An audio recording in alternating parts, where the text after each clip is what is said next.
Bam, we're live. Is the commercial uploaded? It is. Pee break in place? Let me double check. We're set. You go pee right now. Who was that? Justin Cotler's wife who texted us? Mm-hmm. Talk about thoughtful. Talk about thoughtful. What's her name? Yeah. Ashley, I think. Oh, I hope I didn't screw that up by just shooting off the hip. Underdogs athletics, where Ricky Garrard gets his training, periodically pops in throughout the year and trains with Justin Cotler and the and you know, the former home of Bethany Shadburn, Carrie Pierce, Danielle Brandon, DeLugos. Did Annika Greer ever end up going there? No, I think she's in Florida now. Annika Greer. Anyway, so that's where that's Ricky's home base. That's his team. And I guess they knew that he was coming on the show today, and they saw that he was having some airline issues, and she was kind enough to hit the podcast up, give us a heads up. Hashtag crazy thoughtful. Yeah. Thank you, Ashley. Thank God some people have the confidence and wherewithal to swerve out of their lane and go the extra mile. Yeah, that was super cool. It is crazy. No, I was going to jerk myself off. It's too early in the show to do that. We had Jared Graybill on this morning to talk about the Zello games. I'm more confused than ever, but I will say this about it. The event, what I learned today, and when he said it, I know he's explained it to me several times. And I was glad he was patient and to explain it to me again. But they're going to announce the workouts, then they're going to have the event, and the event isn't like the culmination or the climax to crown the champion. The event is at the beginning, so you can see badasses do the workout, and then you can jump in. And there's 11 classes, and we will be trying to cover that event, and it will be experimental. And even if it's a shit show, excuse me, you will love it, and it'll be fun because Brian will have a meltdown, and we'll all get to see it. Right? Victor, thank you. I'm trying to crush it. You know, I called Susan. I said, hey, I got tons of live call-in notes. And he goes, let's do it. And I go, do you think we should do it? He goes, I'm not weighing in. I go, you ready? He's all, I'm fucking ready. I said, all right, I'm fucking ready too. Let's rock and roll. I don't think we're going to get to a live call-in show for at least 4, 5, 6 days. I panic when there's no live call-in shows lined up because my notes just keep building and building. Also, after the last live call-in show, Matt Souza pulled me aside by my ear and said, hey, that one was a little dark. I don't know if you used the word dark. Do you remember what word you used? I just said, you know, every time we have a heavy topic or two, we got to mix some comedy in there. A little heavy, that's all. Yeah. So we had the show with the lady screaming at the kids, and like that was the first time I saw people in the comments go, I'm out. Topics have been heavy. And thank you. I love the shirt too. Oh, you know what else I love? But we'll get to that in a minute. My hard copy has arrived. Our very own Heidi Kroom. Yep. Holy smokes. Awesome. And so then we did that show, and then the next show, you know, I just get on my high horse and I just freak out about I start obsessing on sexualization of kids, the basically this, I don't know any other way to put it, but this fascist movement being driven by the left to just convince people that they're doing the right thing in the name of hurting people. Like it somehow helps, pushing racism, the hatred towards just all the different people out there, the delusion of gender. So I kind of get crazy. Content has been crazy good today, killing it. Jason, thank you. I appreciate the Canadian loot tremendously. I appreciate all the money you guys have donated tremendously. It really, really does help. It really, really, really, really does help. You guys, yeah, I don't want to go into details because I want you guys to think I'm a super baller, but it really does. You guys, everyone's been very generous, and the support from the locals that hang out here, Bruce Wayne, Jamie Latmere, Miss Ridow, Ken Walters, Kenneth DeLapp. I don't see him in here now. Shame on him. He better be doing burpees. I see a new dude in here. Have I seen you before? Auden Macau. Awesome. You guys are dope. I just caught up last night watching 6 hours plus, crying for 2 more after Kim's show, and now 6 more hours behind, it looks like, from today. Yeah, today was a wild ride. Yes. I got pretty fired up that Ariel, Rich, and Nick Matthew came on. And there was a comment today, I cannot believe how masculine Rich is, from Jeff Bako, and that kind of made my day. I'm going to give that the comment of the week. He kind of transcends even masculinity. I'm looking at our numbers. The numbers are off the hook. Oh, I'm going to turn a monetization on for Ricky Garrard while I'm here. Oh, I'm going to turn it on for the live call-in show while I'm here. Oh, boy.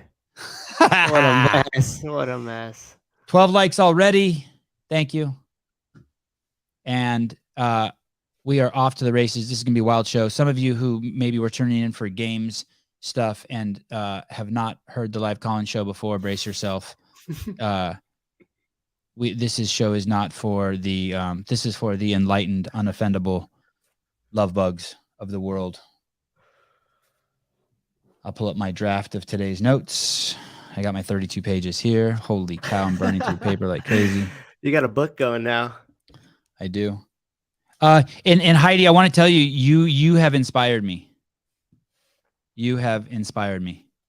You have truly inspired me. We will get to that. Q Jeff, finally caught alive. Awesome. Glad you're here. Okay. Let's go with number 12.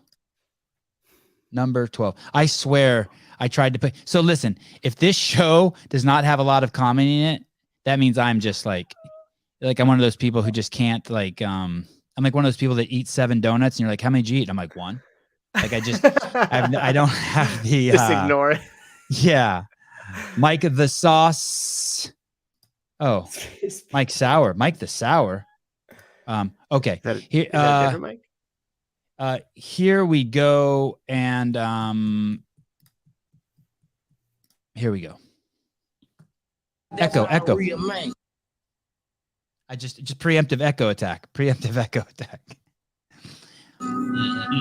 If money stop you from speaking from your heart, you're not a real man. You part man, part puppet. If you got something on your heart that you feel right, but you can't say it because you think somebody gonna harness you, whatever you got going in some kind of way. But that's not a real man. I'm struggling with this. What this guy is saying is that if you have something on your heart and you don't express it, you're not a real man. I'm surrounded by a lot of people who are really close to me. All people that I think you guys know, who know the truth. They know what's going on in so many ways, and they're avoiding talking about it so that they don't get kicked off of platforms. And I'm processing it. You know, I go back and forth. You guys have heard it before. Are you an accomplice or are you a victim? And, you know, the dogmatic side of me is like, hey, you're a victim. You're an accomplice because you can't blame other people. But it's hard. It's hard. I have really close friends. You know, the schooling thing is just a perfect example of just my friends who I know who are still continuing to send their kids to schools where they're being indoctrinated, sexualized, and taught to hate people based on the color of their skin. It's tough. It's a trip. It's a trip. But I wanted to give you that guy's basically saying, like, if you have something heavy on your heart, wait, Sevan, do you know who that guy is? Oh, the guy saying that? No. But the guy whose Instagram account that's on, why is he some famous rapper or something? Racist, basketball player, racist. The guy who that's a rapper whose Instagram account that is, and I think that guy's coming on the show November 3rd. Yep. Who is that, Bam? Do we know who that? You want to tell me? Will you pull that up again and see if there's a link to who that artist is? He's a rapper. Bruce Wayne says he's a rapper. I could tell by his vernacular. There's nothing's tagged, and it doesn't seem like there's anything obvious as to who that is. But he's on Drink Champs. That's Drink Champs podcast. Oh, so he's a rapper. Yeah, Bruce Bryson is coming on, but that wasn't Bryson who was talking. Oh, here we go. No, that wasn't Bryson who was talking. No. Boozy. Oh, Boozy badass. I don't know. Oh, he did get banned from IG. Well, shit. Good on him. Well, there you go. So he's already been banned. So he's in the same camp as me. You know what's funny is 2 years ago, I would tell people in my circle that I was getting shadow banned, and behind my back, there was like a group of my homies who were like, hey, Sevan's losing his shit. Like he's gone off the deep end, because they thought I was making that up. They thought shadow banned was fake. And now now 20 of you, and it's fine, I'm not complaining about this at all, but 20 of you a day send me a picture of how you tried to tag me and you couldn't. So, Kenneth DeLapp, I said hi to you before you were here. Bam. Okay, number 13. I don't know what politician this is. I apologize. Maybe Sousa will tell us. But here we go about our friend Hunter Biden and Joe Biden. Echo.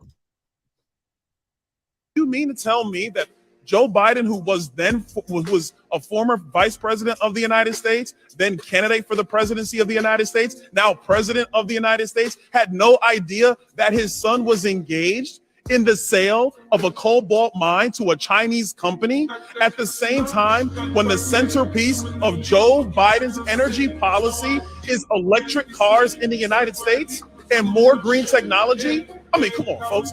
That is just crazy. Hunter Biden was readily involved in the transactions dealing with Chinese companies for a mineral that is critical to the Democrat agenda with respect to the Green New Deal. If Congress should not investigate what's going on between Hunter Biden and Joe Biden, then I don't even know what we're doing here, folks. We might as well just wait till the midterms are over. I yield back. I want to point something out. No one is denying this. They're just not covering it. No one is denying this. It is crazy. I also recommend you read the book, A Laptop from Hell. It is freakish. As you guys know, some of you know, when Trump was running against Biden, and they found Hunter Biden's laptop, a stack of them was dropped off at a computer store. Hunter dropped them off to be repaired. The guy who was repairing them turned them into the FBI. The FBI said that they were not real laptops, that they were created by the Russians to try to affect the election. And then about 6 months ago, and even the New York Times was saying shit like that. And then 6 months ago, everyone said, yep, those are the real laptops. I mean, obviously they were the real laptops. Interesting. Yes. So, and the stuff on there is just the most corrupt shit you could ever imagine. Please, if you want to read something, just get the audiobook and listen to it. It's nuts. Okay. Anything funny yet? I don't think so. That's all right. That's all right. Okay. These haven't been. These are informative here. They're not that heavy. Okay, good. Not too. We're okay. As we go through Instagram news. I don't know if you guys saw this today, but New York City made a mistake. They are going to have to pay back pay. New York City ordered by court to reinstate all those fired over COVID vaccine mandates. Holy shit. And then look, then there's an asterisk. Though vaccination should be encouraged by public employees, should not have. Here we go. Let's get busy. Goodness. Let's get busy. Yes, caller. Hi. Hello. What's up, brother? Who's this? Okay. Thank you very much for calling, and you should see a dentist. Oh, look, my phone still says drop in cover. Did you see this? You were on that show earlier when the earthquake hit? Yeah, I saw it shake in your studio, but I didn't feel it out here. Scroll down a little, and you're not even that far from me. You're 70 miles away. Yeah, 50. Yeah, close. Yeah. I'm surprised you didn't feel it. You're only 50 miles door to door. Yeah, I think that's what it said last time when I brought it up on GPS. But it feels like 200 because of traffic. Yeah, On Tuesday, the New York Supreme Court ruled the New York City must reinstate all employees that were fired because of their vaccination status. The order also states that for those fired, back pay must be issued. Scroll down a little bit more, please. There's something pretty cool down in here. Keep going. Tell me when to stop. That's good. Based upon the petitioner's. Let me try to see if I can get it in tighter. Hello, caller. Yo, Sevan, what up, my guy? Just doing my thing. Yes, indeed, my guy. I'm just showing some love, man. Love the podcast. Love what you're doing out here, man. You are a good freaking dude. Thank you. I appreciate it. I felt that in my heart that I'm not even really aware that I have. Side note: I live in Utah now, and you taught me what soaking was, which I didn't know before, and yeah, major laugh. Oh, good. I can't stop messing with people now. I'm glad I was able to enlighten you about your local citizens in your state. Soaking. Oh yeah, man. Appreciate you, bro. Keep killing it, man. Cheers. Thank you. Yeah. The shiz. All are scared. Should watch the clip of Biden getting his 10th booster and telling others to do the same after he declared it's over. Really? His 10th? Please don't tell. Please tell me that's hyperbole. Why'd you hang up on me, huh? Hey. Why'd you hang up on me, pussy? That seems aggressive. I'm a pussy. What do you mean? We You know already what, bro? we You already know what? established that. You know what? I ain't doing it. You just racist, no? Keep it racist. Yeah, That what he said? You out there like nothing. You out there like nothing. I can't hear him. Why'd you hang up on me? I didn't hang up that time. Sevan can definitely bench 175. Please. Of course. I got tatitos. Okay. Let's go back to the New York City made a mistake on. Oh, here we go. Back again. Okay. Add to your story. You good, man? You good? I love you so much, man. I love you too. Have a good day, brother. Thank you. Let's go live together. Okay. Mwah. I love you. I'll give you some. Want some Popeyes? Okay. Want some Popeyes? Uh-huh. Get on your life matter. Okay. Yeah, brother. Call me later after the show. Thank you. Bye. So you Okay. 14. New York made a mistake. There was something in here I wanted to read to you guys. Based upon the petitioners' vague denials of their exemptions, the fact that they were kept at full duty for several months while their exemptions were pending, the mayor's executive order granting exemptions to certain classes of people, and the lifting of the private sector mandate, this court finds the commissioner's order of October 20th, 2021 and December 13th, 2021, as well as the mayor's executive order number 62 to be arbitrary and capricious. Capricious. That's a new one. Yeah, please. Can we? Yes. Thank you. Here we go. Learning a new word. Capricious. I have not seen the Katy Perry video going around. She did the one that sung the song. She wants to kiss a girl. I want to kiss a girl or something. She kissed the girl and she liked it. Oh, That's she what kissed the girl and happened. she liked it. That's how I remember her. Capricious, given to sudden and unaccountable changes of mood or behavior. Yeah. I mean, here's the part that's scary. Who cares about the vaccine or not the vaccine? How are our leaders putting into action things that they know go go against our constitutional rights? Like they know better. Hey, dude, if you keep calling, I'm going to start using your name. Don't do that. Don't do that. Because I can see your name. My phone tells me your name. You want your name out there? He's like, Want your oh, name out shit. These listeners are vicious. Sevan, I actually get to see some of your IG posts on my feed again. Maybe that's the sign the blue check mark might come back. Oh, well, that would be I ordered you to take part in an experimental drug treatment. Yes, I ordered you to take part in an experimental drug treatment. for your own good. And I did it. Tomorrow's guest is going to be dope. You guys are going to love him. He's like a mini Greg Glassman when it comes to some of the awareness about the replication crisis, and he's fascinating. Okay, number 15, Kanye. Oh boy, there's a lot there, huh? Kanye. Here we go.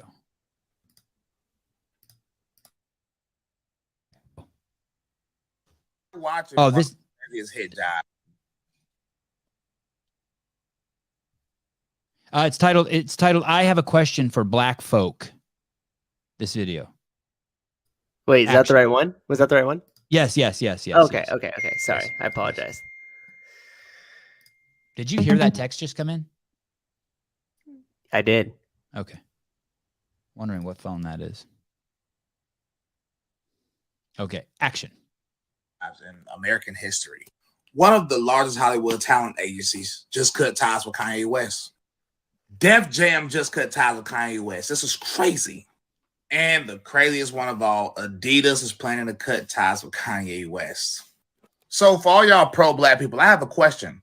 Are y'all seriously about to allow an industry of non-Black people cancel not only a Black man, but one of the most successful Black men in the country that they can't control because he said something y'all don't like? So y'all siding with the... Okay. We're watching one of the craziest hit jobs in American. Who are the three companies? Adidas. I wonder what talent agency he's talking about. Is he talking about WME? Yeah, I don't know. I'm not familiar with it, but yeah, his Def Jam Records, Adidas, and I didn't catch that third one. To type it, I wonder what the CEO of Def Jam looks like.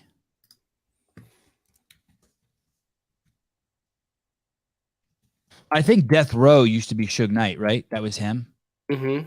And Def Jam used to be, God, I can't believe I forget his name. Wait, is that really him? Oh, interesting. The CEO of Def Jam, I think, got in trouble for CEO of the Def founder. Jam Records. Paul Rosenberg. Yeah, that's the guy that Eminem makes has some skits about. Crazy. Oh man, This guy is trying to cancel Kanye. Best known as the agent and manager of American rapper Eminem. Paul Rosenberg is an American racist. Oh. Oh my goodness. Well, isn't that interesting? Def Jam got Whitey at the helm. Okay, let's look at the CEO of Adidas. Not that I give a fuck about his color, but just fact checking Mr. Bryson. That's the guy that's coming on the show, by the way. Gap also dropped him. Well, Gap's just crazy. Oh, Casper Rorsted. Admiral Casper Rorsted. Danish business executive who's been the CEO of German sportswear firm Adidas and whose parents got to throw the inaugural Jews in the oven at Auschwitz. Wow. Oh, shit. Wow. Russell Simmons. Yes, Russell. Russell Simmons. Yep. Thank you. And I think he got Me Too'd or something. Canceled. Crazy. We're watching one of the... Trouble. You won't stop me, man. Oh boy. Okay. That was interesting. That one came from a spam risk. The first two had names. Oh, you went back and was like, oh shit, I gotta get rid of the name. Yep. Oh, That's what took him so long to call back. Number 16. Caller, tell your wife Nicole that I know where she lives.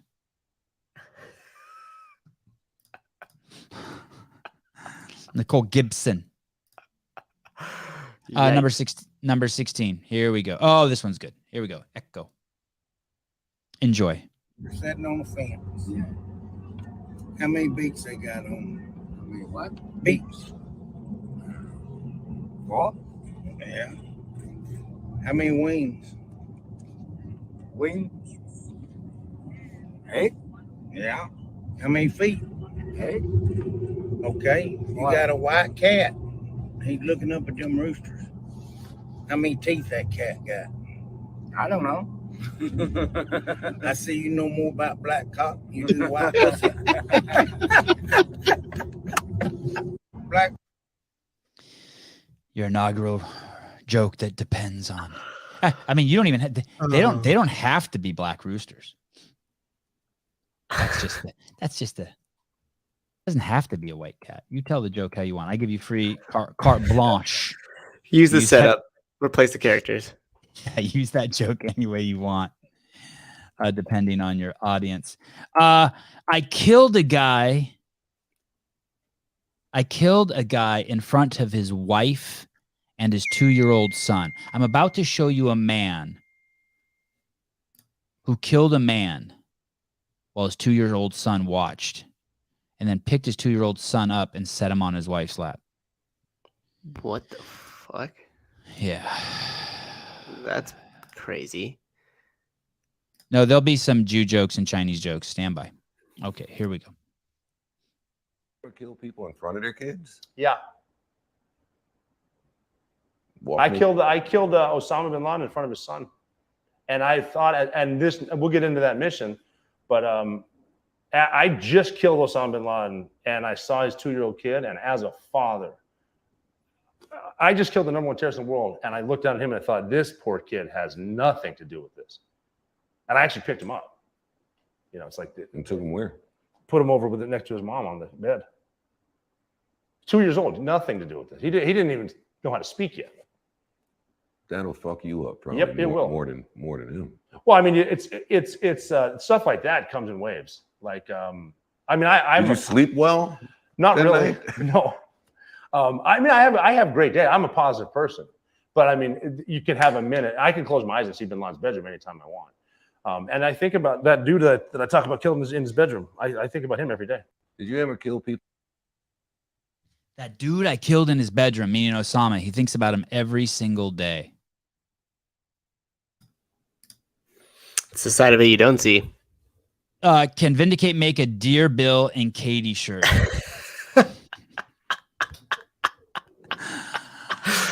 Wow. Wow. I'm gonna write that down. I'm gonna write that down on my. I have this notepad here, and usually my coffee sits on it, but I'm actually, for the first time ever, I'm gonna Dear Bill and Katie shirt. Let me mull that one over for a little bit. Yeah, let me talk to the team about that and see. Yeah. Hey, I'm not a fan of the crop top. I'm not a fan of the crop top at all. Like just in general, or for dudes?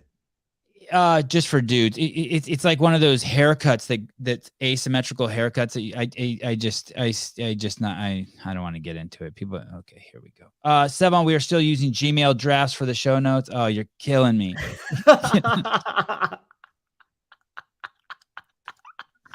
This guy I think it's that guy blasted me in my DMs.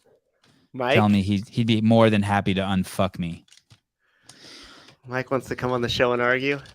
No, he's right. He's like, dude, use Google Docs. Hey, when I was running, when I was big time executive at CrossFit, the greatest chief marketing officer the planet's ever seen, I still never did Google Drive, and I think it drove my team crazy. I think it drives some of the guys here on the Sevan Podcast team crazy. I just can't do it.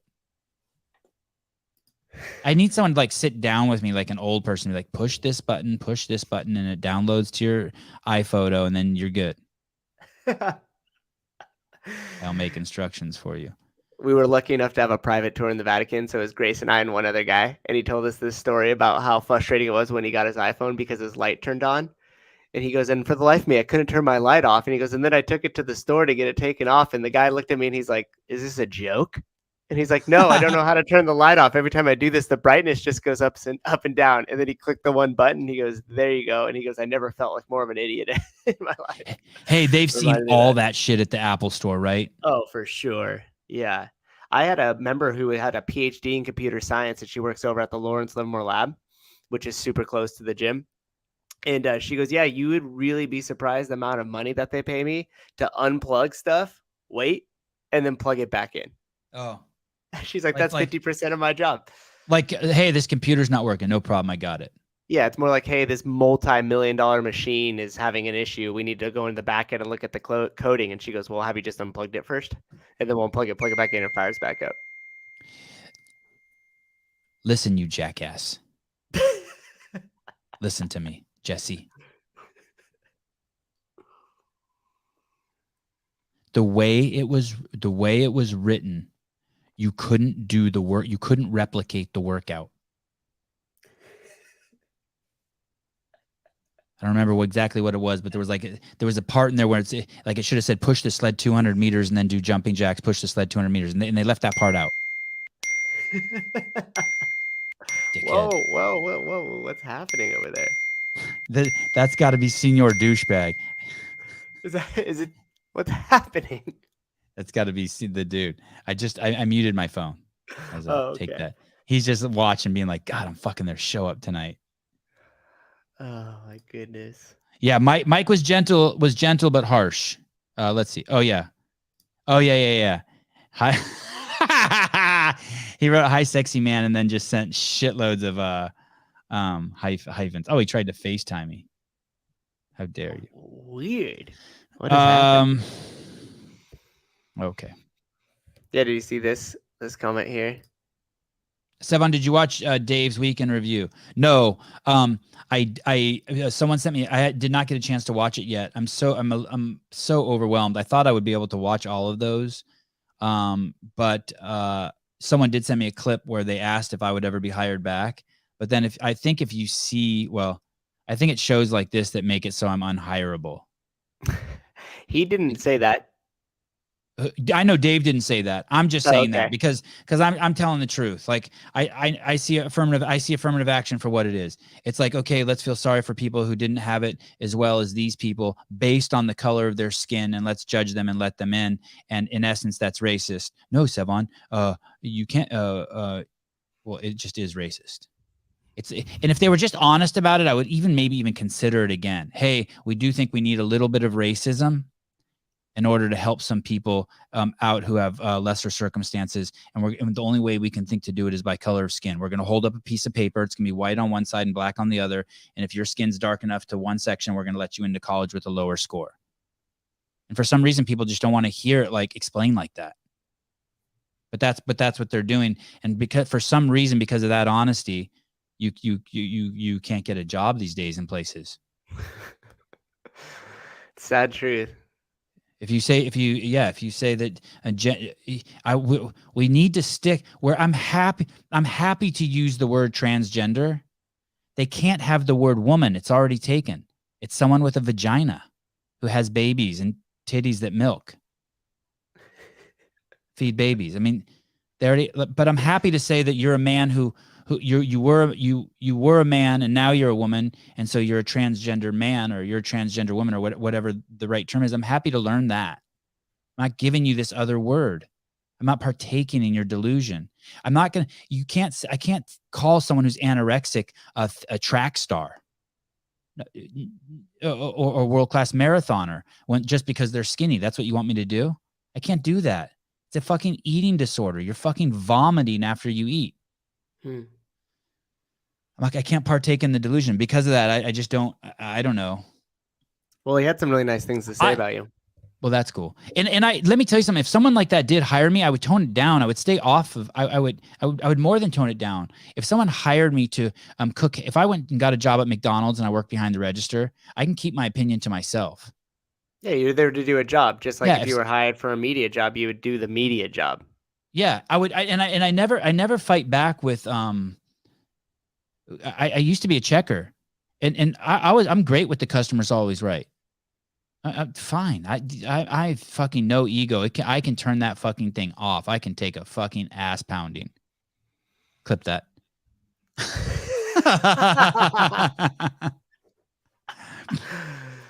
Yeah, thank you for whoever said that. Yeah, anti-white. You have to remember, if I tell you Jews are the smartest people in the world, I'm also telling you that they're smarter than black people and Chinese people.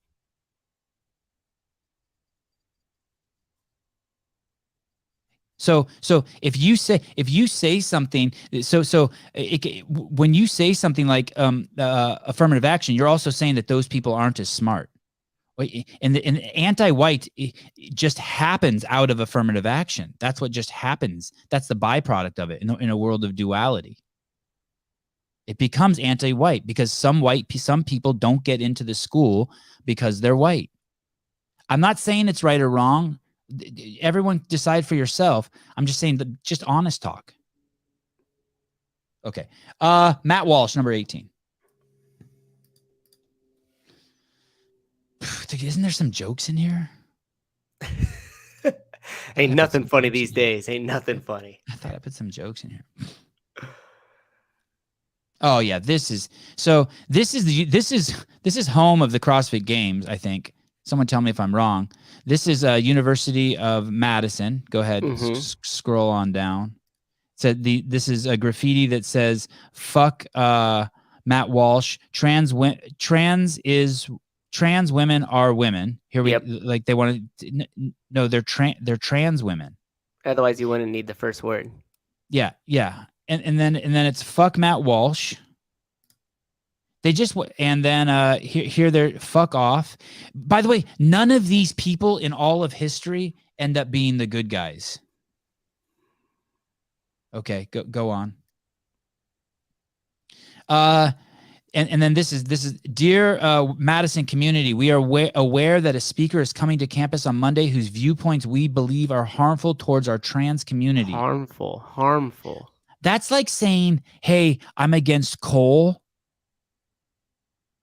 and then being like, "Oh, I can't say that because that's harmful towards the coal miners community because then they can't work and put food on their plate." You telling the truth about trans people is harmful to the community? You mean harmful to the delusion? We feel the impact this is having on our campus, and we wanted to reach out. That shit crazy. I wonder what reaching out for what? So you have like a place you could write in and say that you're upset? These are codependents right here. Someone's crying victim, and they're even though they've chosen to be the victim, and they are acknowledging it and supporting it. This is just bad human behavior. Mm-hmm. Okay. Number 19, the great state of California. God, it's a good place. Surfing every day, empty skate parks. It's a good place. Sunny. $7 gas. Oh yeah, $7 gas. Susan and I spent a day at the beach the other day. That was fun. Lots of hot moms there with their kids. Okay. And action. Is like a woman, a beautiful woman who used to blow you. But she hasn't blown you in like forever. And she's still spending all your fucking money. And she won't let anybody else blow you. And now she has homeless people living in her twat. California is like a woman. Mr. Schneider, thank you. Oh, boy. Number 20, a frequent guest of the show who will be on again soon. Yes. I do think, I'll tell you a story. You can see my comment in this one. You commented on it? Yeah. Oh, you want to pull it up? Alex and I might go on a double date soon. Double date. Dark Lord Revon. Yes, Ricky is coming on. Not tonight. Not right now. But very soon. Dude, I take this $7 gas to wear flip-flops every day. Yeah, I mean, careful, Jim. It'd be easier for you to run your heater in your house and rock them inside.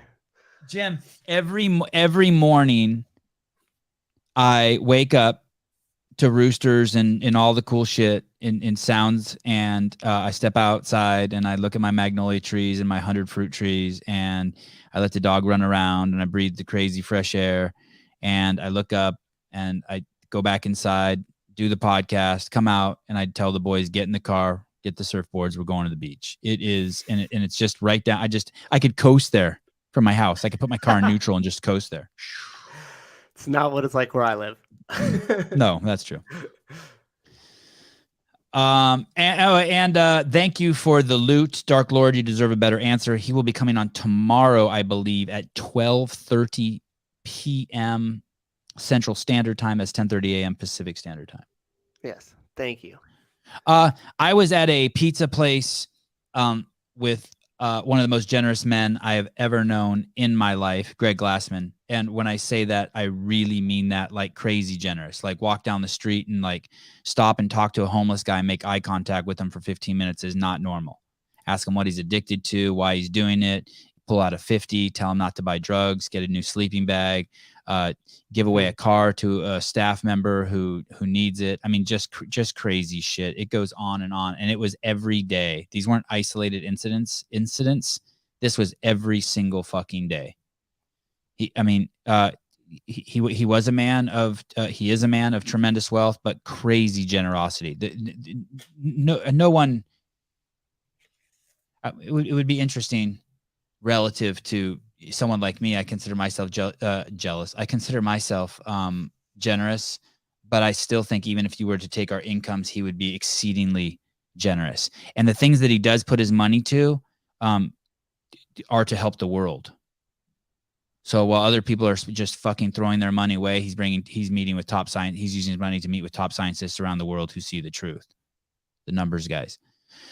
But didn't he make a cameo in your Capable Child video? Yeah, he did.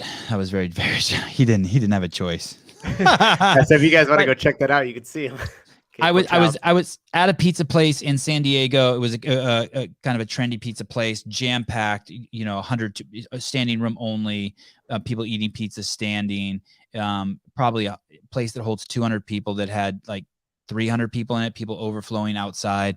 And there were probably 15 of us there eating pizza, and the pizza, Greg was just ordering pizza after pizza, and strangers were eating the pizza, and everything was fine. And it didn't even matter. So Travis Bajent was there, the professional arm wrestler, doing some bodyguard work for Greg. And this guy comes in and drunk and just kind of slams in and grabs a piece of pizza. And Travis just coolly says, hey, buddy, what's up, or something. And he goes, I'll take what I want. And he grabs the pizza. And then at that point, Travis is like, hey, you got to go. And the guy turns around and spits on the pizza. What a fucking asshole. Yeah. And Travis gave me a talking to after that, after he tossed the dude out, that's like a no-no. Like of all the hierarchy of no-nos, like you call someone a racial slur, push someone, slap them, whatever. Spitting's like at the top. Yeah. It's like really? the ultimate. It's the ultimate. It transcends in his mind. It transcended all. Like he didn't. And Travis is a patient man. Patient man. I hope he was firm with the toss out of the pizza place. Oh, the homie got tossed. Yeah. So when I saw this, this is and I think maybe I'd be curious to get your guys' opinion. This lady is quite embarrassed after this incident. Action. How come Lauren Khalil can make hers big? Okay. Cool with it. Thank you. Action. You're my favorite. Fuck you. Fuck you. You are the reason. Thank you for coming. Thank you for buying tickets. Oh, I love you. I think you're a really nice woman. Hey, one thing I like that fetish. She does that turns me on. Now she turned me on. How am I going to see? You're my favorite. Hey, that's a great comeback. That turns me on. Yeah, he crushed it with that one. That's funny. Man. Her facial expression and demeanor changed quite quickly after that. Did you notice that? Hers? Yeah. Yeah. Like when he just turned, it was like, oh my God, she spit on me. Like it almost seemed like she came conscious for a second. Like she was like back to like a higher level of thought. Like, oh, wait. And I wonder if Alex did, but I think that's considered assault, isn't it? Like if you spit on somebody, is that categorized as assault? Hey, dude. Maybe one of the officers. Let's put a little logic to it. In the era of COVID, it's attempted murder. Yeah. I'm not joking. I know. If it's with the same logic. God.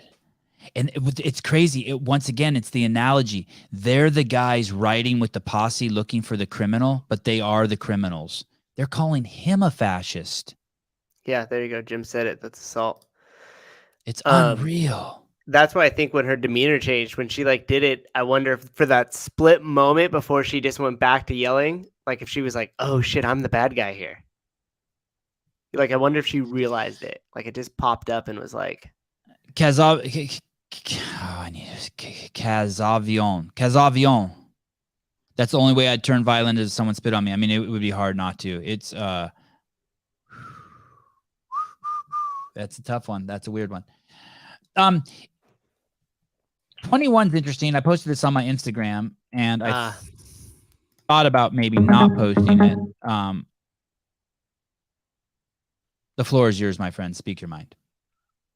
What is up, Sevan? Is it assault if I spit into my wife's mouth? God, this show. Not if it's consensual. I always forget who the audience is. I'd have to ask her. I need more. I need more information. More context. No. No, I just wanted to see how y'all are doing. I just popped up, just got done with CrossFit, and I've been listening to you for a while. I mean, you know this. You always fucking call me Samuel, even though it's for my name. But got hired at a CrossFit gym, so I'll be doing that while working for the fire department. So, awesome. And I'm going through OPEC CCP. Say that again. You're going through what? OPEC CCP. Oh, good on you. That's the training program. Yep. Awesome. That's James Fitzgerald stuff. Yeah. So, good on you. And one last thing. Fuck Dan Bailey. Word. Goodbye. Bye. Fire department. I wonder what he does. I wanted to ask him what he did at the fire department. 21. Nazi fit. And Jeff tried to talk some sense into me here, and I appreciate it. I expect that from him. When I think of Nazis, I think of people who are extremely intolerant. I was watching some history on them the other day on some video, and it's interesting. When I went to Germany, I spent a lot of time there in 1997. I spent a couple weeks there in Stuttgart with a family. Before I went off to the University of London for 6 months. I think it was 97. I don't know. And I asked this family over and over, hey, how did that happen? How did Germany just start gathering the Jews and just throwing them in ovens? Like, why didn't anyone speak up and stop that? And I didn't think I would ever be able to understand that myself.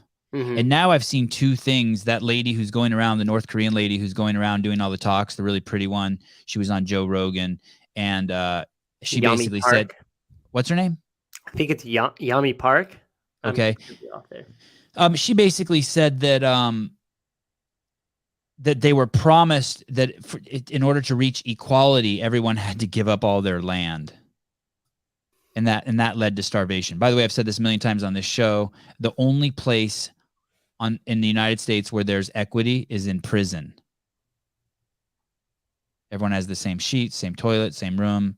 There's levels of the decrepitude in there and the patheticness, but it's basically that's what they're trying to do there. Just crazy equity.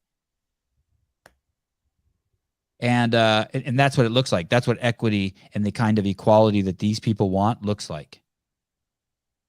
It's lowest common denominator shit. It's no one can think for themselves. It's bad. There would be no iPhones. No one's using iPhones in North Korea. When all the homeless people have them.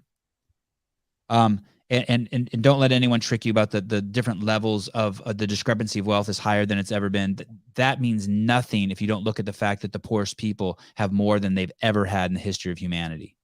Yeah, and today everything is better than it was 10 years ago. But by far, 20 years ago there weren't airbags in cars. Now every Tom, Dick, and Harry has an airbag. Yeah. Well, that's why it's the freedom of speech is the First Amendment, because that's more powerful than force and anything else, right? Right. Yeah, because think about it. That's why it's number one. For dissemination of information, right? For dissemination. Yeah, because if we start to censor people or do stuff like this, you're easily could get caught up in the collective consciousness of groupthink, and you can't see your way out of it. Then horrific things happen, like the Holocaust, because people didn't have the ability to speak out against it and things like that. Once people maybe woke up to it or they were too afraid. Like here, it's like, you can't speak out because you'll lose your job. You can't have an opinion on certain things because you'll be fired or you'll be unhireable or different things like that. So that's where it starts, and that's more powerful than if they came up and shot you, because they came up and shot you, they'd be like, wait, there's the bad guys holding the gun. But when we go into this linguist and whoever controls the language and the definitions controls the power, it gets pretty sketchy. And in this research I was doing, or I don't know if maybe that's misspeaking. In this story that I stumbled upon, that would be probably better. There was a movement before against the Jews in Germany, calling them dirty and sick, and that basically they were spreading disease. And that was step one, to get everyone in society to think a certain way about them. Like the unvaccinated? Yes. So this is a CrossFit gym. They're more than free to post this kind of stuff. Free country. It says, we love visitors, but no walk-ins, please. We love black people, but we don't want them living next door to us. You have to understand this isn't like a one-off. Like I'm just not nice to one person. I'm like nice to everyone. I'm not just mean to like one person one time. There's a certain kind of person that I'm mean to. Do you see this? I have patterns. This is a pattern. This is precedent that they set. You can see how this group thinks. The owners of this gym, the people who attend this gym. We love visitors, but no walk-ins, please. You can put anything in there, and you're probably pretty close to being accurate, I would guess. That would be my educated guess, just based on simple human psychology. We require an email with proof of your COVID vaccination. They insist on a government experimental mandated drug for you to walk into their facility. A minimum of 6 months CrossFit experience, pre-registration for all classes. We love visitors, except for blacks, Jews, and Chinese, unless you're married to a white guy. Next slide, please. Hey, they don't even know. They don't even know. They've made up a story, a narrative to justify this. In every situation that they can express this. Oh, but Sevan, they have a child. The owners of that gym have 3 children who have autoimmune diseases and they can't risk. Then fucking say that. I'm terrified because there was another slide, Mr. Sousa. There wasn't. It wasn't on here. It looks like edited it. It looks like they edited it a day ago too. Oh. Well. Yeah. No more. It's a different post. Sorry. I'm sorry. Go to their URL. Go to their URL. Sorry, to their homepage. My bad. They didn't. Their homepage on Instagram, correct? Yeah. Okay. Let's look at their homepage of their and I'll give you one guess where it is, Matthew R. I'll give you one guess. You can get it. You get 2 guesses actually. There's 2. They have they them is their pronouns, so they participate in the delusion. Although of all the delusions to participate, they them is probably the least offensive. Technically, it is a gym, so you would refer to it as like they respect inclusion and community. I mean, no, you don't. You just told us you don't in this slide.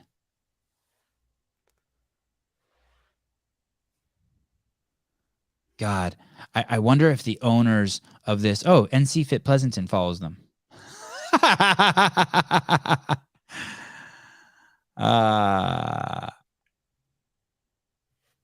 I wonder if there's any patrons there who know that they're in the hive of hate. Seattle.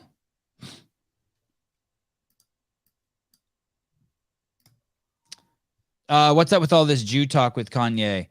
I the little bit I saw, I couldn't even make sense of. But it reminded me recently. I saw a headline like in the New York Times, Washington Post somewhere, and it says, "Trump takes aim at Jews in the United States," or something like that. And then I read the article, and all he said was, "Hey, Jews," which is kind of funny. He was actually helping Jews out. He's like, "If the Jews in the United States don't stand up for the Jews in Israel, Israel could be on its last leg."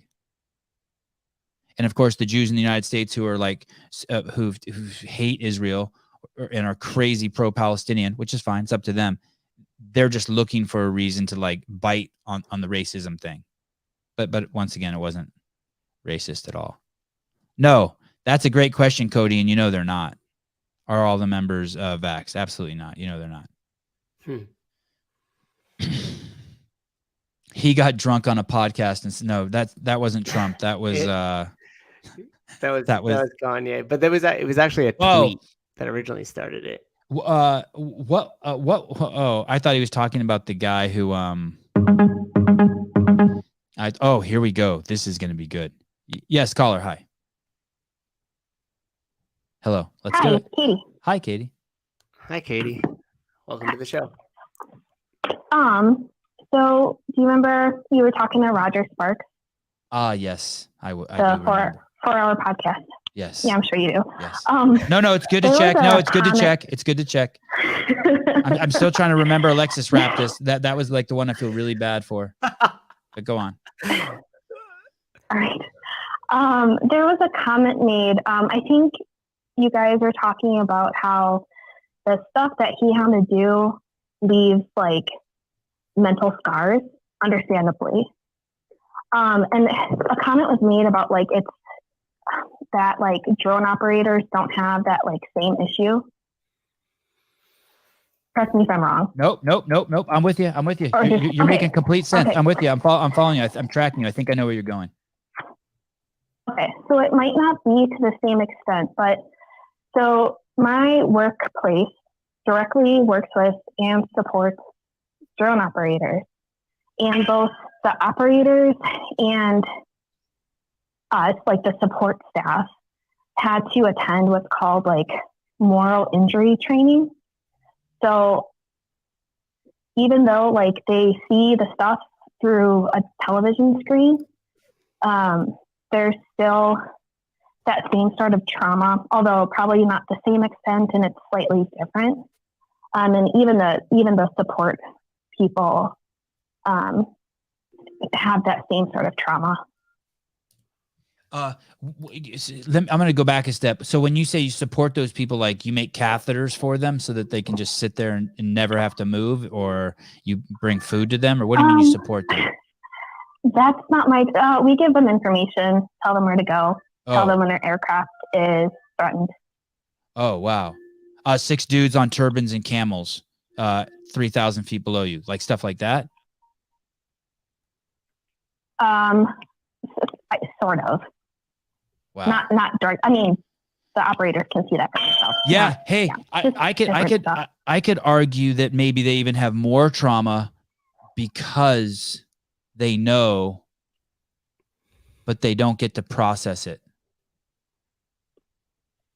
Well, yes, because the operators are not necessarily deployed, so they'll go and like execute someone, or push the button, shoot somebody, and then they'll go home and like kiss their wife and child. I mean, if they're married. No, I'm with you. Yeah. So they can go right home after, possibly killing another father, and they're a father themselves, and they go home and see their child. So it's different, and that really messes. It's a different kind of trauma than the trauma that guy who killed bin Laden, who we had on just a second ago. He said he killed bin Laden while the son looked, and he said, it sticks with him. And the guy said, "Do you sleep well?" And he's like, "No." And right. You're saying it's just it might not be the same kind of trauma, but there's serious trauma still. Right, and I'm not saying more or less either. Right. Yeah, like you said, different. Yeah. Yeah. That's all. Yeah. All right. Well, thank you. I appreciate that. Thank you for bringing that up. That's probably the best contribution we've ever had from a caller. Thank you. Yeah. Oh, thank you. Plus, you have that T-shirt idea that I put in the chat earlier. Oh, the Dear Bill and Katie. That's you? Oh, okay. Well, good. All right. Yes. All right. Yep. All right. Thanks, guys. Yeah. Thank you. Thanks, high level contributor to the marketing and to the stories. Miss Kate. Wow. Okay. Good night. Bye. Bye. Yeah. What do you think about her voice? What do you think about her voice? What I think about her voice? Yeah. She sounded like a nice person. Yeah, very nice. She treads lightly. Yeah, she seems like she would be kind of like a mom. Yeah. You know, she had that kind of vibe. Sorry if you're much younger or not, but it was just very calming and soothing, I guess is what I'm looking for there. The That trauma would be- after the trauma after killing a person gets easier after the 8th or 9th kill. After 50, you don't feel anything else. Okay, Susan, what were you gonna add? Magnus, I know that's a fucking jeez. handful, right? Should we have Magnus on the show to talk Yeah. about some things? I was just gonna say that's interesting because some like when people go off to war, you're in a complete and different environment. So like part of you, even though that trauma is still gonna live with you, like I wonder if there's some sort of something to be said about leaving that environment and then like having that time to go home and then like being in a new environment. Like as opposed to just a day at the office, blew some people up. Now, 10 minutes later, I'm in my commute to my car back. Like there's got to be some different, not saying one's easier or less. I have experienced neither, but that is an interesting thought. I was filming one time, and the only experience I have kind of long. Well, I did stumble upon those people getting killed by that driver one time that I've talked about on here. But I was in Africa filming out in the middle of fucking nowhere. Like nowhere, like no running water, no toilets, no homes, no nothing. Just tribes living in teepees. They were in teepees, like how like teepees you'd see like at an amusement park, but they were like made of mud and like hides and shit. It was way off the beaten path.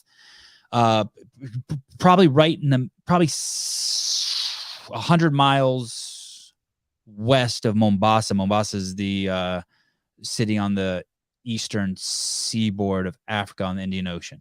And we took the Mombasa Highway in about probably 70 miles and then went off that on a dirt road for 30 miles.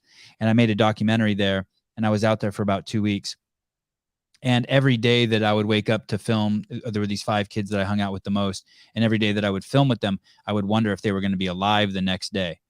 Oh my goodness. And I remember one day it fucking hit me so hard that I had to go behind one of the teepees, and I dropped to one knee and I just started saying, "Why God?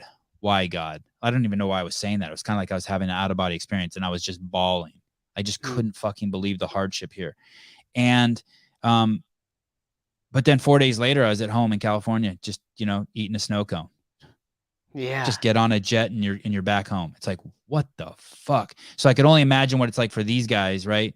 Like Roger Sparks. He's in some place fucking saved, killing people in hand-to-hand combat, threw 11 of his dead buddies into a helicopter, saved 49 others, and then a week later he's in Berlin. Nuts. Were you tripping when you were out there?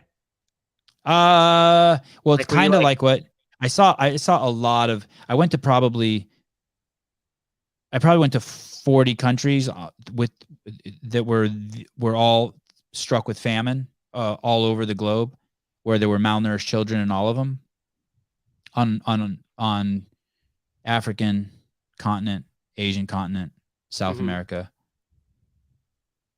And I don't want to say I got used to it, but I knew my place. I started knowing my role. Like I was there to film and to make it so that this company could make money to bring more vitamin A there. That's basically what they were doing. Vitamin A is the leading cause of vitamin A malnutrition is the leading cause of blindness in these areas. So that's what this company did. Vitamin Angels. I think they're the largest distributor of free vitamins anywhere in the world. Did you feel guilty when you came back home? No. Was it because you were helping a company that was helping them?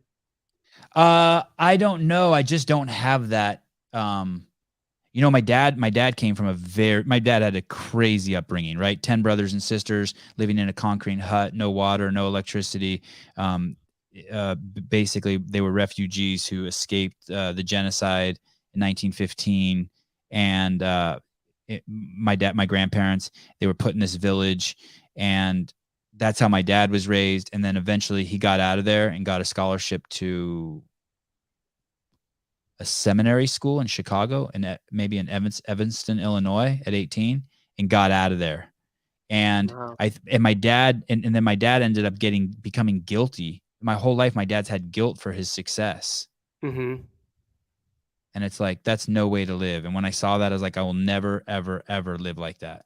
Interesting. You know, Yeah. because the truth is it leads to bad things. You end up being a codependent for other people. Guilt's. Yeah. He felt guilty. Anyway, another story. I ended up going back there. I spent a couple months in that town, and I actually stayed in the house. Yeah, they had built out bigger than the original concrete block, not much bigger. But my aunt lived there, and I stayed out there for like a month. And this was in the 90s, maybe, or early 2000s. I went out there, 90s, maybe. Yeah. What motivated you to do that? They still didn't even have phones. And a lot of the homes still there, you had to go outside to go to the bathroom. My dad just sent me out there. I hadn't talked to my dad in a year. I came home for Christmas one year after not talking to him for a year. I was like in my Jesus phase. I was like barefoot and just like wanting to be an ascetic. I was homeless. And I came home to see my dad. This is pre-cell phone, right? And I was only home for 2 days, and he's like, "Hey, I'm going to send you to Beirut so you can see your relatives there." I was like, "What the fuck?" I'm on. It's on like Donkey Kong. Not highest on. No. This is a town called Anjar, Anjar, in Lebanon by the Syrian border. I think, yeah. I did not go to Afghanistan. I've not been to Afghanistan. I don't think. I don't remember. I don't think I've been to Afghanistan or Iraq or Iran. I drove from Lebanon through Syria to Turkey, maybe twice. Sevan, what are you and your kids going to be for Halloween? Thank you. Nice segue, Kate. I'm going to be a podcaster. Okay. Number 22. This is just such a funny story. I find this story just so fucking comical. We just click these links and we'll just go through them. Female high school player suffers serious head injury after transgender player spikes ball abnormally fast. So there's a dude playing on this volleyball team, and he spiked the ball against the opposing team. It's girls volleyball, but there was a guy playing, and he spiked the ball. I don't know why they'd let him play, but they let him play, and he spiked the ball and injured the girl. Okay, next link. Fucking crazy. At that point, you should have to. This one we could do the big screen here. Oh, thank you. And here, look, here's video where you get to actually see the spike. Okay, action.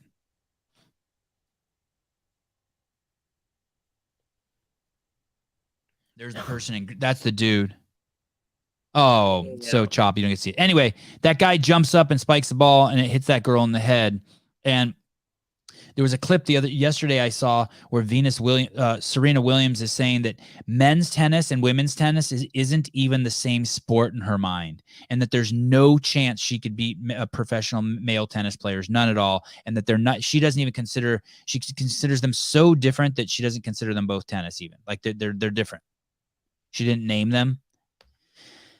Okay, click the third link. It's just, what did they think was going to happen? What did you think was going to happen? And action. Carolina School District has halted all competition for one of its female volleyball teams after a transgender athlete was deemed a safety concern when he spiked a volleyball into another player's face at 70 miles an hour.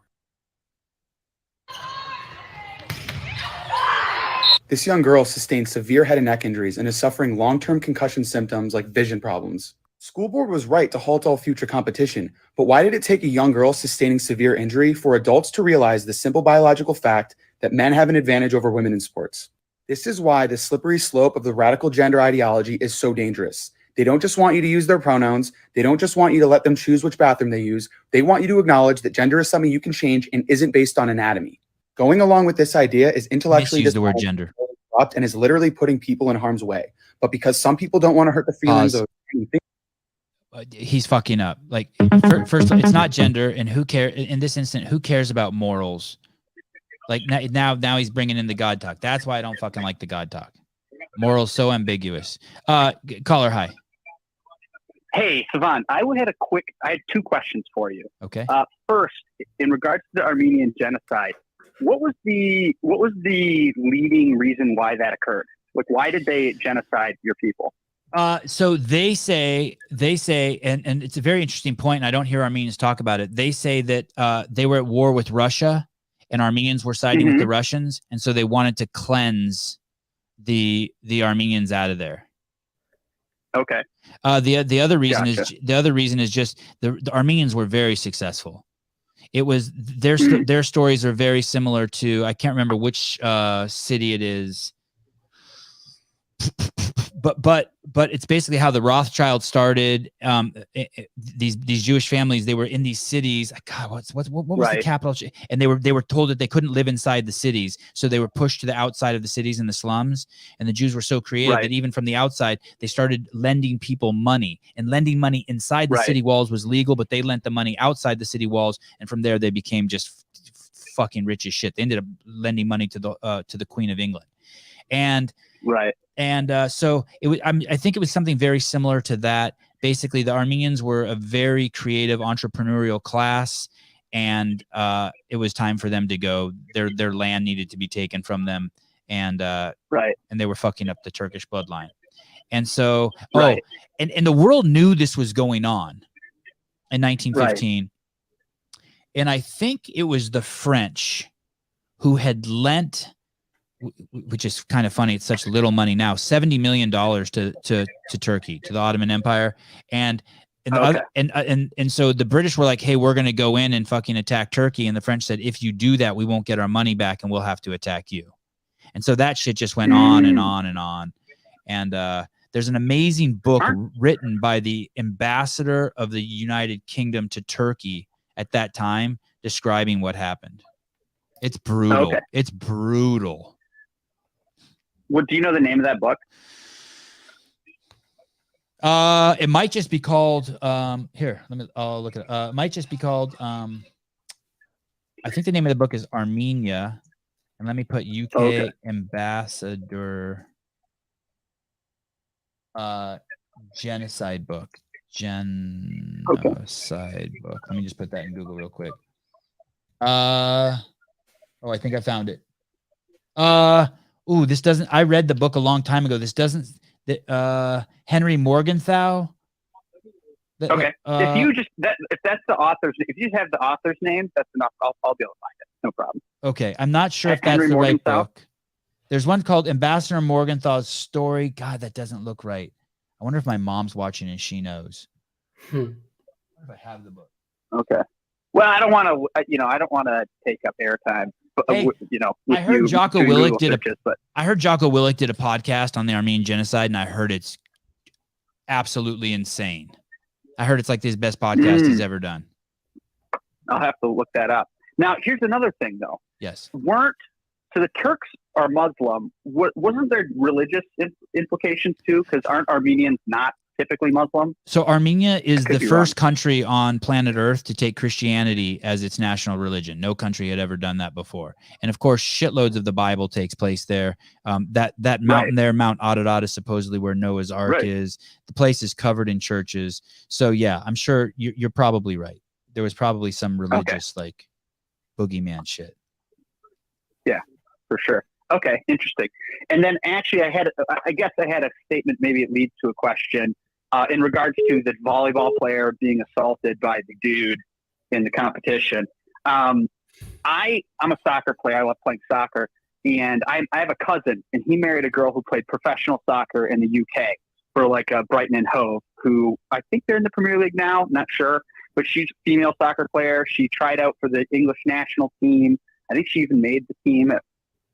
Anyways, top level, like as far as female athletes in soccer, like super high level. And I was playing when she first came to America. She had just left the sport, so she's still in her best shape possible. And when she came with my cousin, they were engaged at the time. They came to America, and we went out and played some pickup sports. And I was about 15 years old at the time, so I was not fully developed. I was a late bloomer. I didn't really hit my stride as far as puberty until I was about 16, 17. At the time, I was 15.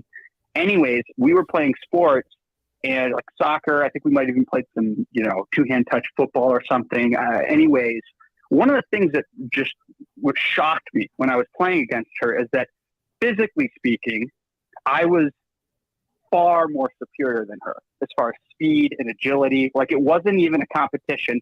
And this girl played at the highest level of soccer. And she was known for her speed. That was her like main weapon in women's sports, how fast she was. And I'm not like anything, I'm not some speedy Gonzalez type guy. I mean, I'm 5'7", you know, I'm not super fast. And I was still just leaps and bounds more athletic than her. And that's when I realized, I was like, wow, like guys and girls just do not belong on the same field. Could you imagine women playing professional football? Could you imagine women, like all women's team in the NFL?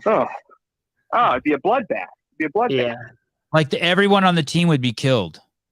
So I mean, dangerous. I'm not Right. joking. They would be dead. Right.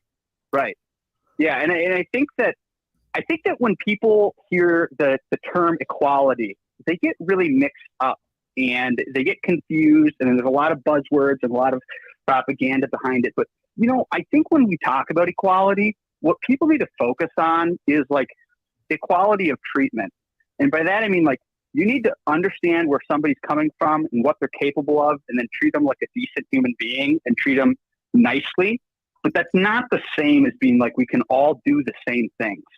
Would you rather birth a baby out of your ass collar like a woman can do, but out of her vagina? But since you or would you rather be a woman who plays in the NFL? Oh, dude, the choices both would be really bad. Yeah, both are would bad. be Both really- sound horrible, like life ending. Yeah, for sure. Yeah, I don't want a prolapse anus because I pushed a baby out of my rear. That sounds terrible. You probably would die. Yeah, definitely. So, you know, I guess this leads to the question is that we're kind of in this postmodern era in our country. Yes. Where people's, you know, there used to be kind of like standards that people adhered to that were basically driven by like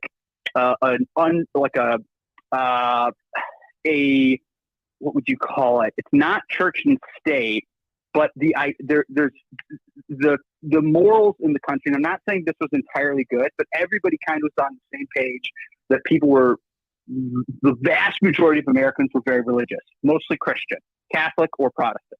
Okay. So they had this idea, and it kind of drove morality up in the country in a certain direction up until basically, you know, the postmodern era started, which is like late 50s, 60s, and then it just rapidly progressed through the 70s, 80s, and then now. Careful, we're here, buddy. where You're going into 8 minutes. You're 8 minutes and 19 seconds. Okay. My simple question is do you think that the departure from belief in God and yes, it has led to people being like, you know what? Maybe a man is a woman, and maybe men can have babies, and maybe we should let a man who thinks he's a woman threw out the compete moral. against women. We threw out the moral code that the God-fearing people. I was going to call them wackadoodles, but I'm trying to be cool. We threw out the moral No, code. you can call wackadoodle. We threw out the moral code fine. of these Christians, these Catholics, these Muslims, whatever. We threw out their moral code, and we didn't replace it with anything. And that moral code was the fucking glue of this civilization. Right. And fucking jackasses like me that fucking haven't found Jesus yet need to fucking wake up and realize that. Well, would you rather have everything closed on Sunday, or would you rather have them sexualizing your fucking kids? You choose. Right. I choose with closing shit down on Sunday. You Right. fucking jackasses. No, Yeah, we point. fucked up. We fucked up, and I'm guilty of that. I was Here's part another of that kind of hatred and detest for those people. Oh, fuck it, let everyone be free. No, we're stupid. We're stupid. We can't. We need a moral code. That was the 60s, baby. We do. But here's the thing. Here's the thing, though, is that people are all Not me, by the way. I'm religious. exempt from that. I'm a good person, like just through and through. But since a lot of the ding dongs need a moral code. Good. Well, let me just quickly say something though. Is the thing is that I believe that humans are all inherently religious, and that you will adhere to something. You remember the Bob Dylan song from one of his '80s albums? He says you got to serve somebody. Sure. So no matter what, everybody's inherently religious. They're going to believe in something. They're going to have some degree of some type of moral code. The problem is what you have right now is you have a church of woke, right, which is pushing all this type of stuff that we're complaining about right now. That's one option. There's some lactose, weak sauce Christian groups out there, and then there's obviously the deeply conservative folks that are being maligned quite a bit right now in the media. But the thing is that it's like everybody is religious, and they are replacing the former code of ethics with a new code of ethics. The problem with the new code of ethics is that it's established entirely by men. They're not trusting in some sort of higher power, even if it's mysterious and sounds stupid or whatever you might want to say about it. It works as far as making people be a better person. It just works.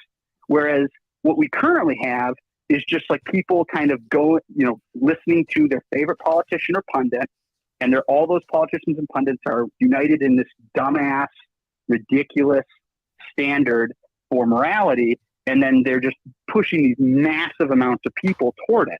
But the problem is that when you have just men leading the way with no idea of a figurehead of God, then what happens is that the goalposts constantly change. Things get more extreme and more extreme. Like it used to be, it was like, okay, 2012. I can't. You can't what? I can't keep going. Okay, you got to let me go? I do. All right, man. You were great. You were great, but you used up your time. Hey, fair enough. Okay. Fair enough. Thank you. Please call back. Will do. Tomorrow. Bye-bye. Paideia is the word that what he's looking for. That guy? Yeah, what's that mean? Yeah, I'm on this new kick with this theory because of the book that I'm reading, which is leading me to look up a lot of the words and stuff that happened in the past. But essentially, have you ever heard the thing from like the I forget who said it, but they said like, give me your kid from the age of 0 to 7, and then you could have them back because I've already done the programming. Maybe somebody in the audience knows who exactly said that, but essentially what they're saying is, and what he was saying is, they stripped that moral code kind of out of the school system. And then therefore it's never kind of been programmed back in. And this is why we're seeing this kind of descent into chaos now. Societal chaos. What's where the book? Everything's up, everything's down. The battle for the American mind. The battle for the American mind. He made a lot of sense, said some stuff. I learned taking LSD. I agree. Karina Rain, you're an amazing woman. Thank you. I would love to just hear what's going on at home with you right now. What type of insights you have. I know you know some stuff that I'm curious about. You know who that is, Souza? No. I'll tell you afterwards. She knows stuff. Oh, exciting. She got some juicy gossip. Tabloid shit. I know. Big. Of the biggest stories out there right now. Look it. Yeah, I know. I've been thinking about you. I've been thinking what you must know. I've been thinking. Tell the old man I said hi. Number 23. I am officially old. You don't recognize her name yet, Souza? Do you recognize her name? I'll tell you in the private chat.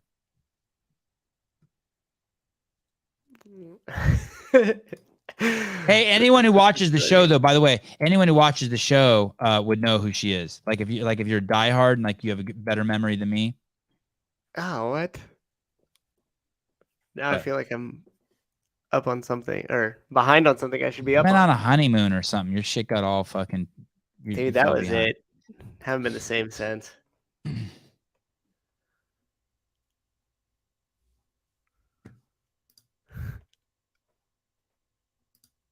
Got it. Okay.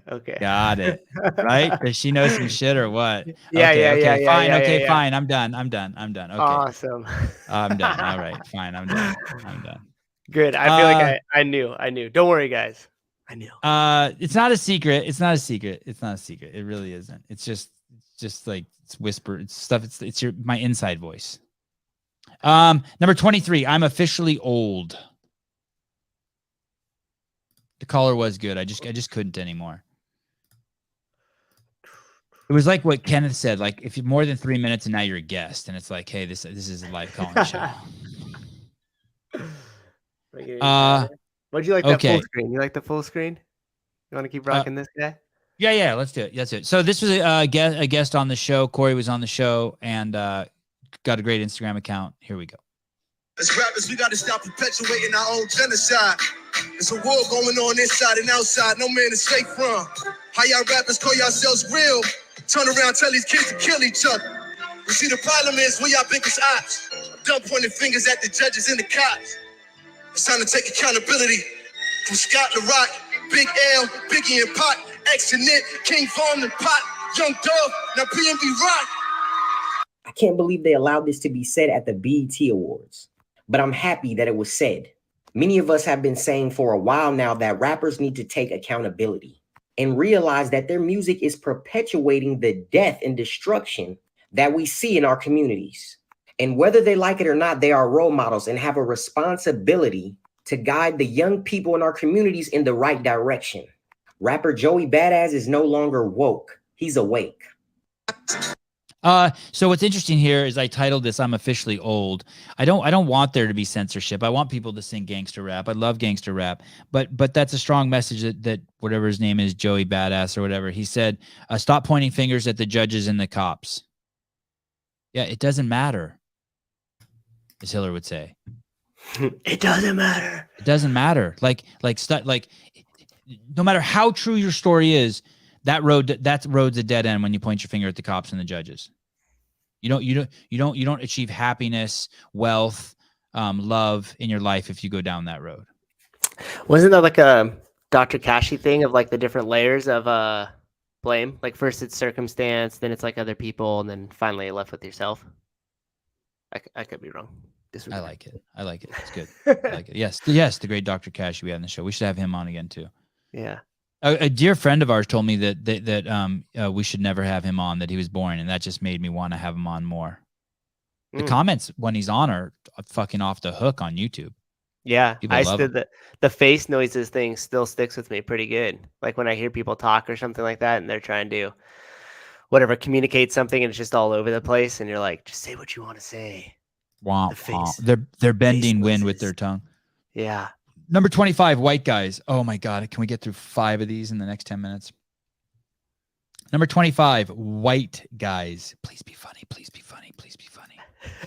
Please be funny. Please be funny. Please be funny. Oh, yes. Here we go. Oh, here we go. Look it.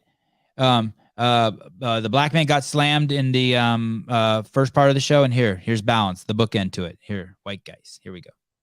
Latinos over there. The blacks, the scariest gang.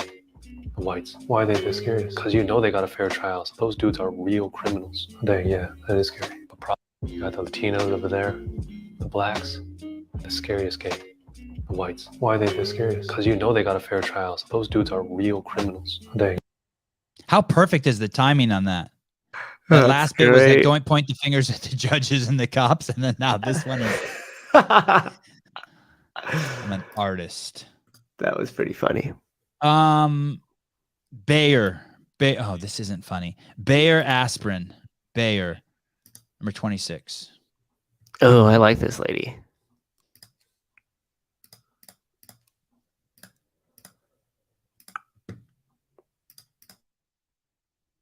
Talk about Bayer. Well, Bayer, everyone thinks they began starting with aspirin.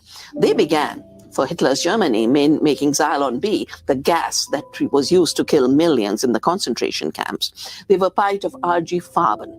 RG Farben was the cartel that was tried at Nuremberg. One of Bayer's inventions is heroin. Heroin.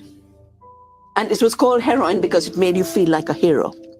One future program you could do, Amy, is how the devastation of our societies, how the destruction of the economy of Mexico has created the drug trade, how the devastation of rural America, as well as the unemployment in the industrial belt, has created the opioid crisis, how Punjab, the land of the Green Revolution, 75% youth are now drug addicts. So Bayer bought out Monsanto. So Monsanto today is Bayer. And it's a German company. But these are global companies. They have no home. They have no loyalty. They are accountable to no citizens. All of them work through tax havens. So Monsanto was bought out by Bayer for the simple reason that they wanted to erase the name of Monsanto, which has become such a dirty name. Talk about Crazy. Massive Bayer plant in Berkeley that I used to go by every day. Wow. Home of the Jews. Berkeley's just like the Jew capital of fucking Northern California. And the irony that Bayer's fucking has a massive plant there. And ironically, it's the ultimate form of segregation. If you want to see COVID in full bloom, if you miss it, Berkeley, California is waiting for you. You can. It's like an amusement park. Do you want to know what it was like? Oh, you could go there in 20 years. If you feel like you lived in, let's say, Arizona, in 20 years, you could go be like to your kids, do you want to see what it was like to live through the pandemic? There's a city trapped in time. California. I was just thinking, what would be scarier to you, like pulling over at a sketchy gas station in the hood to have to fill up, or putting on your I say your, I know you don't have them, but putting on a MAGA hat and walking through UC Berkeley campus? Ooh! Odds of being violently attacked far stronger on campus. There's a city in India. I've been there. I think it's called the Punjab, or it's a region. It's the Punjabi region. And let's say drug addiction kids. Let's see what it is. It's Punjab is infamous for its high incidence of drug trafficking and drug abuse. Implement to prevent drug abuse amongst kids in Punjab. Oh, okay, here it is. Wow, here it is. It is in the Times of India, and it's called How Punjab Will Lose a Generation to Drugs. Drug business brings a turnover of $500 billion, only next to petroleum and arms trade. And I saw the number in here. It said 75. Over 75% of the Punjab youth are hooked to drugs, and going by estimates, every third family has one addict. And at least 30% of the jail inmates have been booked and arrested for illegal possession of drugs. Oh, here we go. And HIV is super prevalent among this group. Just sharing needles, right? Yeah, of course. That follows right after it, doesn't it? India's a trip. India is a trip. Wow. Okay. Number 27. Dear Democrats, they have taken over your party. Uh-oh. What? No link. Oh, really? Yeah. Sorry, this page isn't available. Wow. Okay. That was a good one. 27 gone. Yeah. 27 gone. 28 guns. Oh, 29 is look at this ass. Wow. We're headed to something good. 28 guns. Stand by for 29. Look at this ass. I think I found, I have the world's greatest ass and look at this ass. I wonder if that's the same post. Okay, here we go. Guns. How many kids have to die before you'll give up your guns? Interesting question. Counterpoint. How many kids have to be sexually molested, abducted, sold into sex trafficking, or killed before you'll pick up a gun and start defending them? How many kids? There you go. Guns. Number 29. Look at this ass. Am I in trouble? The world's great. Is it different than the world's greatest ass? I don't know. Is it a girl standing up looking at her ass in the mirror? No. Oh shit. Okay. This is taking. Susan's not sure if he wants to bring this up. I could tell. He's like, oh fuck, have we crossed the boundary? Let me pull this. Oh no, this is great. This is okay. I need to preface. You have to see this. This is crazy. You have to see this. Listen. This is just look at this ass. This is a girl who's going to be facing the camera, and she jiggles her pelvic, right? She's like rotating her pelvis with such force that her ass is coming down, and you could see it between her legs from the front. Are you guys? So picture you're looking at someone, doesn't matter, man or woman, and you're looking at them from the front, and their legs are like parted a little bit, not a lot, like 12 inches, but their ass when they dance, jiggles down so you could see it between their legs. Can you guys? I mean, it is, and then there's a little bit of commentary afterwards. 29, action. Here we go. May have to play this twice. Oh wait. So before you go, you see it? You see her butt already. You could see her butt behind her, between her legs. Oh, maybe her feet are 2 feet apart. I can't do that. I can't. Okay, action. Here we go. It'll be over before you know it, Susan. I am constantly impressed with the new ways ass and chesticles are delivered. Like underneath from the front. I've never seen that before. That's revolutionary. It looked like someone squeezing a Jell-O cup and it was just constantly popping out. God bless the internet and follow me, you fucking idiots.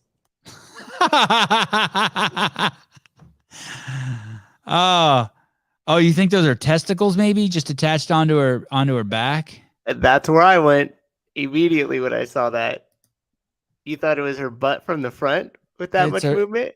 Let me tell you, it's her butt. Easy. Making me uncomfortable. There is you've heard me say it on the show a million fucking times since I started the show, but there are no, it's not there. I want to say there are no homeless people, but there are some homeless people, but the vast majority of them, 99.9% to infinity, are drug addicts who've chosen their hierarchy got out of a space. So it got out of whack. So you have this hierarchy. Let's say it's breathe, eat, shelter, fuck. And procreate can be altered with shelter, but you definitely need to breathe and eat. And then when I was homeless, I still was procreating a lot. But those two could be flipped back and forth. But if anything gets in those four in that hierarchy right there, it screws everything up. So if you get drugs in there after like breathing, everything else gets just so messed up. It sends you haywire. You're now not a participant in the experiment of humanity by the rules that offer the greatest success. So I just want to be clear that when someone does get that out of whack, you have to also remember that these drug addicts that people are called homeless, they're thieves before they're homeless. These people don't have jobs, and they're robbing you, me, and other people in order to get their drugs. That's how it works. That's how that economy works. They breathe, and then they steal and get drugs, and that's the loop they're in at our expense. They're thieves. Sevan, you can't say that about everyone. Well, what do you say? Okay, fine. It's not everyone. But I'm telling you, that's how that works. It's like I'm telling you that people bicycle with their legs. And you're like, no, I saw a guy biking down the street like this in a recumbent. Yeah, there are dudes without legs who use their hands. There are.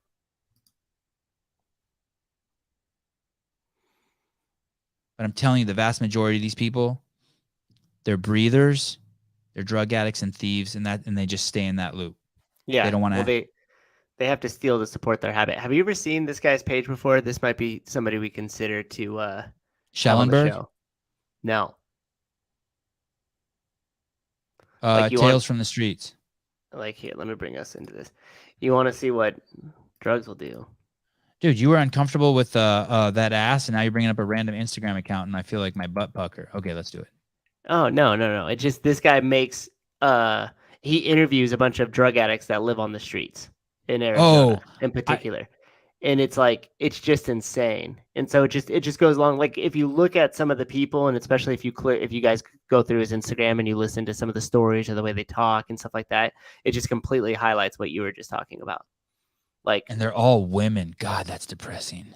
Yeah. And the stories, and it's crazy too, because he'll go into this whole thing about like, hey, like, what were you doing before this? Like, did you come from a family? Did you have this, that, or the other thing? Right. And like, you'd be surprised how many of them say, hey, I had an injury. I was prescribed Oxycontin. I became addicted to Oxycontin. Yes. And now a year later, everybody in my family has kicked me out because I've stolen from all of them. I've wronged all of them, and they can't be enablers of my addiction anymore. And I've been on the streets for 6 months, a year, or whatever. And it's crazy how fast their life spirals. But you'd be surprised how many of them started by just going into the doctor's office with some sort of injury. I heard Like when it's you 1 see- in 10. I heard it's 1, and I don't know. I would need to check that, but I heard it's 1 in 10 people get addicted. Who? That's fucking nuts if that's true. Yeah, you guys can check that out. Okay, 31, the world's greatest ass. Someone sent me this, and I spent probably 3 minutes on this Instagram account for me, which is just crazy long time. This butt is fucking nuts. I think she has like 600 or 800,000 followers, and her whole thing is her ass. Do you think that's real? That she did that? Yeah, I do. You could see so this is going to be back to my University Academy of Art days here with analysis of form, but you could see the indentation of the muscles. Yeah. And how they're moving and how they're formed like that. And it looks natural. Now she might be using a filter to maybe like smoothen it out or something. But yeah, that looks 100% real. It is. That's like just it's like one of those Dynamax balls. Scroll through and just go to her homepage and just look at the shit she does. I mean, she's like the booty expert. Keep going. There's like a whole, like these workout routines. You want to play one of them? Yeah. Yeah. Go ahead and play one. They're crazy. Oh, that's her dancing. Yeah. No, you'll see one when you see it. You'll know when you see one. Oh, she's got her whole. Keep going. There's some movement. There's some movement she does that like I've just never even seen before. Keep going. Keep going. Oh no. No. No, How do you want me to? Keep going. Keep Okay. going. Oh, there it is. My top 7 favorite booty exercises. Look at that one. I'm not seeing it. In the purple shorts on the left hand side. Guide me. Got it. This one. Yeah. Here we go. Okay. Let's see if we can see some of these without the stutter. Donkey kicks with the ankle weight. You approve of that for making your butt bigger? Yeah. How about that? Yeah. It also does strengthen your hips. Great warm-ups too before squatting. Same with that. Little lateral movement. Not enough of it in CrossFit. God, I cannot believe her butt. Yeah, I like that And one too. It's almost like a hip airplane. And it's cool that she shows it before, because you would just be like, oh, she was born with that. There's no way. And she's got a great squat. Look at that. Yeah. Hip thrust. So I started doing these, but without weight. Hey, maybe that's why your back's feeling better. Oh, maybe. Yeah. After I saw this about a month ago, and I started doing those I don't use any weight. I just bring my hips up and squeeze my butt. That's kind of like a reverse hyper a little bit right there. Yeah. Fucking outstanding. How many followers does she have? Oh yeah, keep going. Let's look at her butt one more time. Okay. One more, you can see her whole ass. Go to that one. I wish I had more muscle. How am I not seeing where you're top seeing right, it? top right. Yeah, Cuse or Mix a Lot. Oh, of course, the pictures, like, I should probably do those too. Yep. Bulgarian split squats. Jenna DeLeon. Crazy. How many followers does she have? Sevan, why did you have 30-minute segment on women's? But no, my mom's cool like that. My mom, I think my mom's like me. She appreciates all that, the body stuff. I think she's out to dinner with my kids. Okay, world's greatest ass. I know there's 1,000 world's greatest asses, but that's one of them that's tied for that. Let's do number 32, and then we'll do 33. 33 is fun. 32 is college debt and taxes. Oh, I think this is crazy right here. Oh, yeah, this is great. Here we go. Action.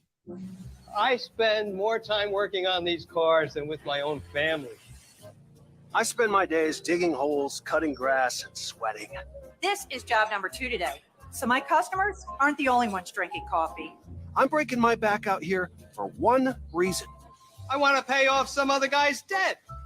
Biden's plan to pay other people's college loans using my tax dollars is a great idea. Biden's right. You should take my tax dollars to pay off your debts. My family will figure out how to get by with less. What's most important is we spare college graduates from any extra stress. Want to be a struggling artist? College is on me. My kids don't need fancy things like school supplies or new shoes. I work for you, theater major. This shift is for you, business major. Go buy yourself that new car. Enjoy your free ride. College is on me. Tell Congress, stop Biden's bailout for rich kids. Trina from Australia, are any more earth tremors? Earth tremors. Earth tremors. No. None that I felt. So someone said, I don't know anything really about the bailout program, but I did the math on it real quick using Google. It's a $1.6 trillion in outstanding debt. I divided. Why do I have an echo? Because I'm talking. I don't hear it. $1.6 trillion in debt. And then I looked up how many taxpayers there were in the United States. I can't remember how much it was. It was like 148,000. So I divided 148,000 to 1.6 trillion, and I got like $10,600 per person to pay. Now, earlier in a previous show, I showed you that the average white guy in the United States makes like $60,000 a year, and the average black guy or woman in the United States makes like $39,000 a year. So that, just to give you an idea of how much money people make. So they want you to give up 20. That's before taxes. They want people with black skin on average to give up 25% of their income, and white people to give up 20% of their income. If you like doing colored math. Fucking jackasses. It's always funny how many people think that the government will pay for stuff, not realizing that the government doesn't actually have any money. Right. It's just tax dollars and debts borrowed from the future. Number 3, world record eye stuff. So this is a YouTube station. We can only play 7 seconds at a time. This guy has set the world record. You're not even going to believe this until you see it, for making his eyes pop out of his head. So they measure from like the corner of his eye to like, I guess the tip of his pupil. I don't know, but if your eye's round to the furthest tip away, and they measure that distance, and that's who sets the world record, and they show 2 of the contestants, I would love to know how they did to do this. I wonder if everyone can do this, and we just don't know how. Do we need sound for it? No. Okay. Absolutely not. At the 14-second mark, even if you can get 1. Okay, let's see here. At the 3-minute mark, it's just a guy shoots milk out of his eye. He drinks milk or shoves it up his nose, and then he can squirt it out of his eye, and like he can squirt it far. Oh. Human beings are amazing. Tomorrow we're going to have a guy on who's cured himself of cancer, but these people, look what they can do. Let's bring this up here. Let's see what we got. Okay, look at this guy. So go to 14 seconds. Here we go. That was at 14. Okay, action. Oh my goodness. That's real. Oh. Is he pushing his eyeballs out, or is he retracting his face? Oh.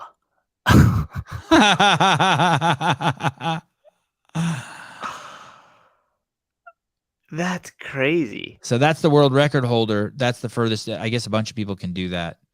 Like that can't be good for you though, right? Like there's I don't it doesn't look like it's good for you. Like what happens if he does that one time and it just doesn't go back to normal? Like one of his eyes is still just stuck out there. Like that's not I don't like this show anymore. Yikes. He had to have had some tendons cut. Okay, that's enough of that. The eyeball thing. Okay. 34. Got it. Our friend, a common topic on this show, Mr. Jorge Floyd. Check it. No George Floyd. Damn, two of those posts that you put up there were taken down. Number 35. How can this possibly be real? Oh, look at Spiegel's like, okay, I've had enough. That's the gong from Spiegel, 1999. Bring some masculinity. We need Rich to save this show. Rich has long gone to bed. This show cannot be saved. I appreciate you. Oh, bring in the bats. Oh my goodness. Bats. Okay. This is Project Veritas. And the irony is because we started this show saying how the city of New York has been told that they have to give everyone their jobs back for not getting the vaccine and pay their back pay. And yet this is the main assistant to the mayor of New York City. This is what they think of you. That's why all of you out there who are still Democrats, these are your people. You have to get away from them. Start your own party. I don't care, but you have to get away from these people. These are horrible human beings. Wait till you hear what this guy says. I never say anything this bad, ever. Action. 1,400 people voluntarily quit their jobs rather than get vaccinated. They don't deserve their jobs back. They chose not to do a very, very harmless thing that protects the rest of society. I don't give a shit. They're like, this is unfair. Pause. Deal Pause. with it. Pause. 1,400 people voluntarily quit their job because they refused to get the vaccine. Not true. It's a very safe thing, he said. Not true. And then he said, fuck them. They made that decision. Play on, please.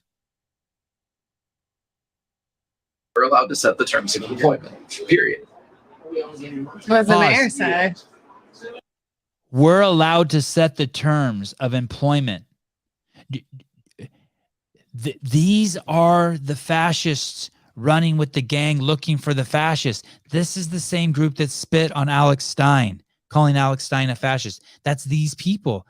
This guy's in public office. In a second, you're going to hear him say, fuck those people. They had cush government jobs and they should have just taken the vaccine. Please play on. He said they quit. Why should they get their jobs back? They quit. He's like, the city is out of control. It is not safe. And I'm like, you're right. He did a lot of stuff as a police captain. He was one of the loudest voices, calling out various elements of the PD. The police captains union didn't endorse him in the primary because he had been really aggressive against them. The cops are mad at us though because we roll back the private sector mandate or rolling back the public sector mandate. Public service employees still have to be vaccinated, but we were requiring all private employers to mandate vaccines as well. And we've stopped doing that. So Why? No. Who gives a shit? COVID's over. This is the short answer. Pause. The chick he met on Tinder said, why do the government employees still have to get vaccines and the private sector don't? And he said, who gives a shit? COVID's over is the short answer. This was the mayor's main assistant of the city of New York.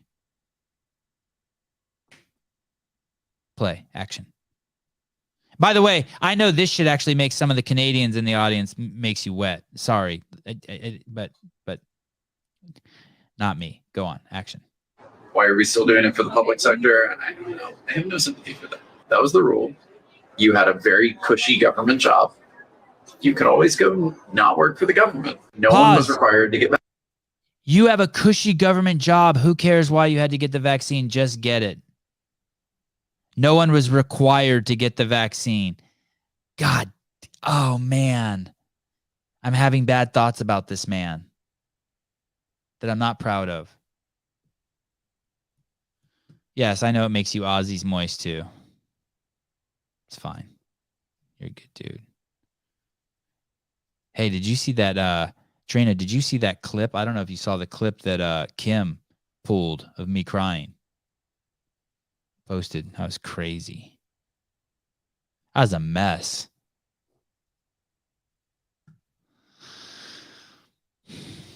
I love how Sevan is directing a film on his own podcast. Does this? I titled this "How is this real?" What do you, Susan? Are you struggling with this? Can you believe this? Unfortunately, I can. I mean, we lived through it and we witnessed it.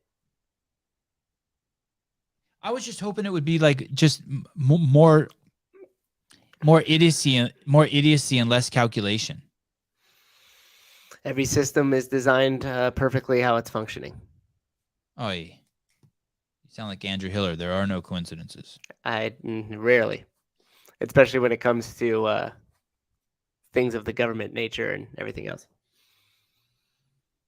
He cries to his Tinder dates that I only called him 20 times today, and he wishes I would have called him 25 times.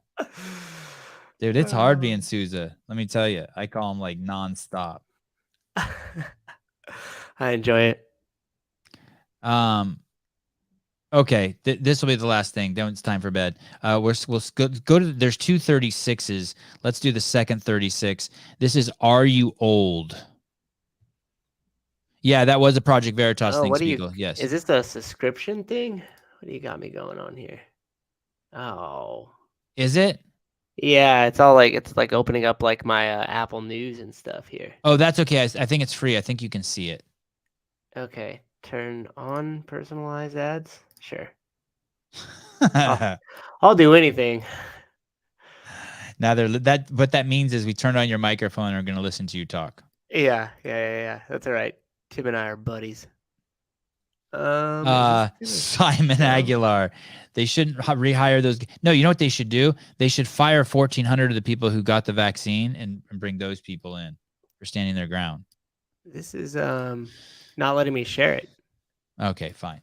Because it's on BuzzFeed. It was a fun piece. It was. Fuck.